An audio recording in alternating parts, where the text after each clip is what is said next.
പണ്ട് നോമ്പോർക്ക് പോയിക്കഴിഞ്ഞാൽ തറാവി കട്ടായിട്ട് തിന്നാൻ പോകുന്നതാണ്. പണ്ടൊരു നോമ്പൂര ചന്തയിൽ പോയപ്പോഴാണ് ഈ ഒരു ഐറ്റം ഞാൻ ആദ്യമായിട്ട് കാണുന്നത്. അന്നവിടെ ബോർഡിലുണ്ടായിരുന്ന പേരെന്താണെന്ന് വെച്ചാൽ കടിച്ചാപ്പൊട്ടും ലൊട്ടക്കച്ച്. പോകെ പോകെ പിന്നെ എനിക്ക് മനസ്സിലായി നമ്മൾ കോഴിക്കോട്ടുകാർ ബീച്ചിൽ പോയിട്ട് ഗ്രീൻ പീസും കാടമുട്ടൊക്കെ കഴിക്കുന്ന പോലെ കണ്ണൂരുകാർക്ക് ഒരു നൊസ്റ്റാൾജിക് ഐറ്റമാണ് ഈ കച്ച്. പൊതുവെ 3 വെറൈറ്റിയിൽ ഇത് കാണാറുണ്ട്: ലൊട്ടക്കച്ച്, കൊള്ളിക്കച്ച്, മുറുക്ക് കച്ച്.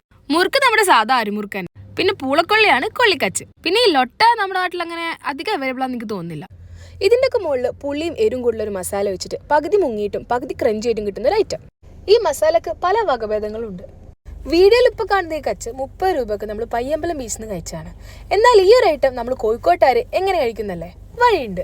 അങ്ങനെ കണ്ണൂർ മാത്രം മോസ്റ്റ്ലി അവൈലബിൾ ആയിട്ടുള്ള കണ്ണൂർ സ്പെഷ്യൽ ഐറ്റംസ് കിട്ടുന്നൊരു കട നമ്മുടെ കോഴിക്കോടുണ്ട്.